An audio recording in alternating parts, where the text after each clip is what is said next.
I think we've got actually the perfect segue here, because the next team actually I was thinking of talking about, it's some of the discussion is definitely going to be about the bot lane. It is fucking Vitality Zaboutine. So here's the thing, I'm actually looking forward to this particular team, because I tell you what, if you're going to use all fucking disclaimers and couch all your sayings very carefully, be nuanced, you're going to have a fucking hard time. So get ready, put your hard hat on, mate. You're going to work on this one, because like as I said earlier, right, I've always low key, I'd say hater just colloquial. I don't obviously hate anyone as a person, right? I'm sort of a Kazi hater. I do think he's mad overrated, and I don't care how many people come on my shows and tell me he's great at calling out the target in a team fight. Like, that ain't enough. Like when I watched this last weekend, Zaboutine, I see him in the bot lane. Like, that lane's just fucking garbage. Him and Labrov is nothing. It's like they have anti-synergy. So they don't even look at this. They even know they're on the same team. He just plays crap and still dies loads. I don't know how an ADC player dies as much as this fucking guy does, and then I get told he's a brilliant ADC player. Like, you're an ADC player, stop dying. And then Labrov just does nothing. And the reason that kills me is this,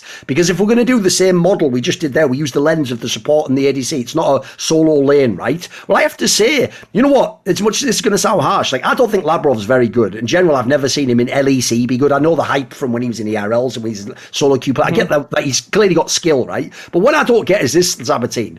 When I saw fucking Labrov play with Crown Shot, he was all right. He wasn't like this. He wasn't like fucking shit every game. Like, that bot lane was all right. So I'm really concerned about this team. Like, I know everyone else normally focuses on the jungler or Alfari. Like, I want to have this discussion. So come on, Zaboutine, give me your thoughts. What are your thoughts on the bot lane of Vitality in this sense? I mean, I'm not a Kazi stan, so I'm not gonna fight against you for that. I feel like he had a very good showing in the last MSI he played in. I think it was last year. He was very good. He played in the semis. You mean? Yeah, he did look good against whatever it was. Yeah, he was good a year and a half ago. That is true. Yeah. I agree with that. No. That's the only time I really seen him like as a top level ADC.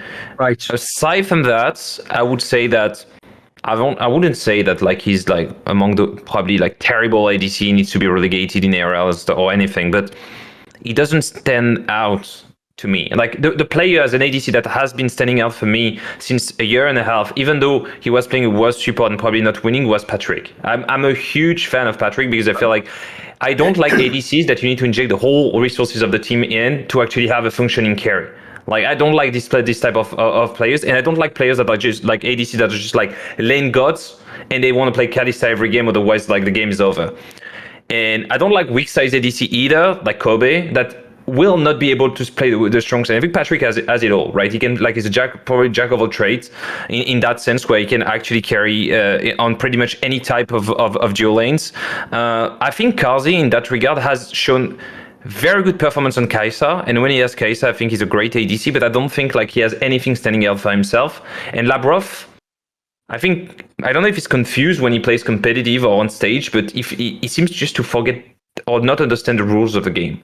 Like the moments he goes for vision, the moments like the position around the wave, the trading patterns, just the trading moments, the moments he decides to actually like trade with the opposite dual lane, doesn't seem to be reflecting the game theory, right? Like there is a missing piece in Labrov, where some missing somewhere, because it's been some time now, right? He was a rough diamond from solo queue when, like 2020? Years ago now, yeah. It was what, like 2020, right? Sounds about right. Yep. Yeah. 2020 summer.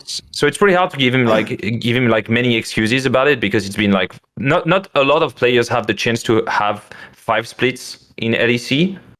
So for him, it's been 5 splits, and I still don't see like Vitality leading in the bot side of the map whatsoever. So it's pretty hard, because I don't think Perks and Haru have a great chance of like stomping 2v2s, because winning 2v2 in Europe is pretty hard.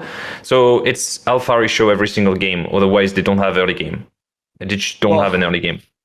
Yeah, I mean, I think Haru just AFK jungles the entire time. I will say this though, I don't know if this changes your opinion, Thorin, but I wanted to throw this past you. So Labrov has recently hit rank 1 in solo queue again for the 18th time in the last 2 years. Do you now think that he might be just the future?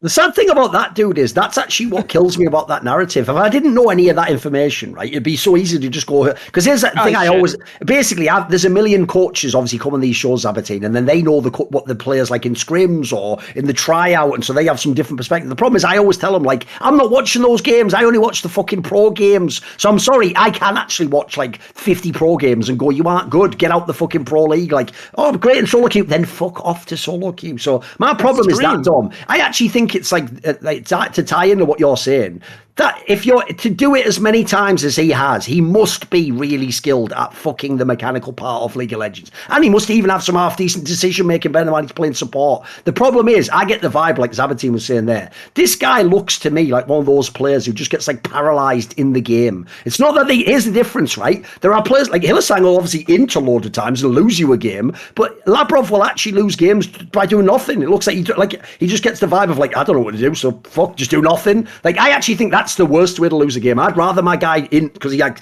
look, you made the wrong decision, but you made a decision. Like, I hate people who just sort of sit around and hope the game just gets won without them doing anything. I think it's just nonsense. How are you going to be a pro and do that? And also, you're doing that from the support position. Like, dude, that is the position that makes the players and reads the map and knows what's happening. You can't be the guy who knows nothing and be a support. What? That doesn't work. Not in LEC. Think of the names we were mentioning earlier, Zaboutine, fucking Hylissang, Trimby, fucking Mickey X. Keep going, you could go like, fuck, yeah, they've got some amazing players at this position. Like, this is a team, remember, that's supposed to be a super team. They want to win LEC, go to Worlds. So you have to look at some of these positions and go, mate, how are you going to outperform like Mickey X? How are you going to beat out fucking Kaiser? Like, we've got too many good players at that position, mate. Yeah, yep. And I feel like the solo queue argument for me is gone after Magifelix career in LEC. I feel like Magifelix is the epitome, right, of like a player that actually Hearthstones have 25 accounts in Challenger, 6 in the top 10, the top 15, and yep. on the lane, right? When you watch the laning phase in LEC, it's like, no, it's not good enough, right? It doesn't match the standards of the LEC, and competitive is a slightly or a way different game depending on how you want to approach it, but it's definitely not like enough for Labrov. And I mean, the problem is when they assembled this team, to be frank with you, I was not really fan of the idea of picking perks that I've seen his laning in Cloud9 last year, and I didn't feel like he was playing perfectly. Like, it doesn't reassemble to a Chauvis lane or a Showmaker lane when you see him lane. Awesome. So I was like, okay, it's pretty rusty laning wise, because I mean, he's been playing ADCs for years and stuff like that. It's pretty late into his career, so switching and keeping that level is very hard. And coming back, it's like, oh, we're gonna give him this whole set of insane players, but I don't see the ID. Like, I can't see the ID in Vitality's project.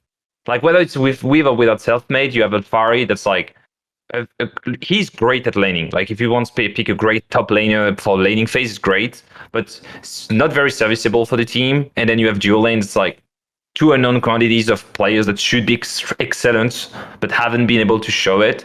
And then you put Haru in the middle. No, it was Selfmade, that's Haru. And I feel like it's always a one-man show or no show at all when you watch Vitality games. It's like one guy's gonna do like something amazing, like Alfari, or Per's gonna like have one of his shows. And if it's not the case, then it's actually one of the most boring team to watch, because nothing happens and they just lose. Yeah, I mean, they have no synergy. I mean, one thing that I'll say about them is we literally got to see Unforgiven versus Elyoya this week. Like, we got, Unforgiven versus Karza this week. I don't know why I said Elyoya. I saw his name on the screen real quick. But we got to see that matchup. And not only does Unforgiven just kill them like 2v2 in lane, like Karza just dies, gets Nautilus hook, dies. Then you have Unforgiven 1v2ing Karza and Labrov. And at that point, it's just like, and that's also with them getting 5th pick counter pick. They got support counter pick. They saved it for R5. It's like, all right, you know what you're playing into. They pick Nautilus. Like, are you going to go something that actually counters it? They end up going Tom Kench, and they just get fucking clapped. Like, Unforgiven is literally like 6k gold up or some shit at a point. It's like 13k to 7k in that game. What more can you say? Like, at this point, they're just getting clapped no matter what style they play. When they play weak side, they're too far behind. When they try to play things that could contest, they just lose 2v2. I mean, it just doesn't even look like they're a team. They're consistently losing bot, and essentially the only way that they win is like Zaboutine said, a solo lane pop off, and it's just not reliable enough. Like, other teams just know what to do. And to make matters worse, the jungler that they selected, Haru, doesn't even know how to play off winning solo lanes. Like, his solo lanes are winning, and he's like, nice, you guys are winning. That means I don't need to help you, and I can keep farming my fucking jungle. Like, that's his take to having winning lanes. Like, now I'm going to be strong too. It's like, no, motherfucker. Like, this guy is like, just dive them. Remember the one game that they played versus Fnatic where Haru actually dove top on repeat for Alfari? Alfari just snowballed the whole fucking game, just won 1v9. It was just like, all right, now the game's fucking over.